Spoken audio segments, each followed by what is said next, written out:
Hi everyone, welcome back to a new post today. Let's discuss the most important points that you need to keep track for September 16th. And the very first one is about the decision of the cabinet to launch the Venus orbiter mission to study the different facets of Venus. So Venus, Mercury, Earth and Mars are the inner planets, while the other four, that is Saturn, Uranus, Neptune and Jupiter, are the outer planets. So these are called the terrestrial planets, while the inner four planets are called as the terrestrial planets, the outer planets are called as the Jovian planets. So Venus orbiter mission now is going to study the facets of Venus, including the surface and the atmosphere as well. Along with that, the government has taken the decision to launch Chandrayaan-4 mission. We have completed 3 missions, which is meant to collect lunar samples and bring them back to the Earth. These missions will be a major stepping stone to achieve the Space Vision 2047 by the Government of India, which envisions to make India one of the most impactful space powers, with Bharatiya Antariksha Station in orbit by 2035 on lines of ISS, or the International Space Station of USA. Indians have landed on the moon with indigenous technologies, will land on the moon with indigenous technologies by 2040 according to this vision.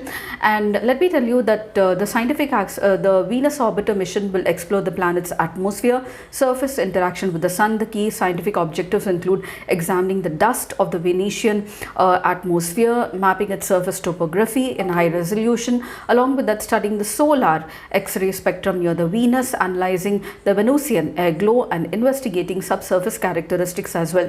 Additionally, the mission will serve as a technology demonstrator for ISRO, testing aero braking and thermal management techniques in the harsh Venusian environment.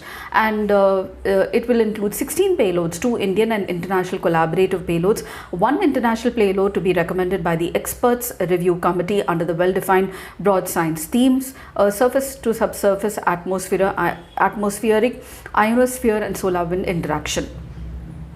What exactly is Horizon 2047? So Horizon 2047 was a news because the NSA, or the National Security Advisor, was on his visit to Paris to attend the India Strategic France Dialogue or Partnership. This started in 1998, and let me tell you that we last year celebrated 25 years of India-France partnership, and we also launched the first ever strategic space dialogue between India and France.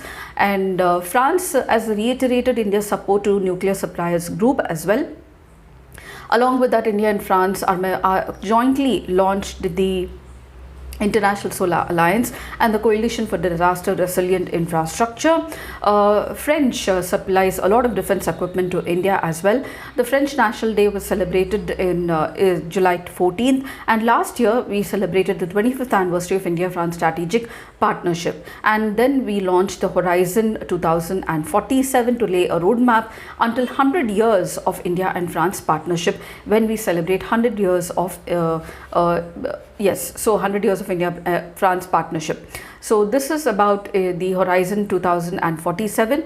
And recently, Geographical Indication Registry has now decided to award GI, which has been confirmed today. So GI indication given to certain products from Assam. These include 8 products, and they include traditional food items like rice beer and also textile as well. Let's look at this. So first, the point you need to remember is that the Geographical Indication Registry is at Chennai, and GI products are not just given to agriculture products, but they're also given to textile, manufactured products, beverages, etc. as well, along with other kinds of crafts. And also fruits and vegetables as well.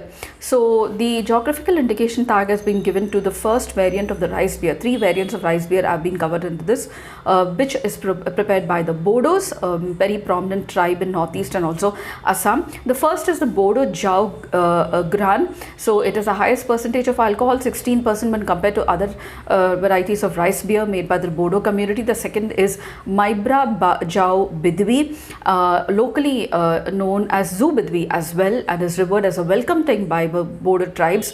It is prepared by fermenting half-cooked rice with less water and adding a bit of yeast to it.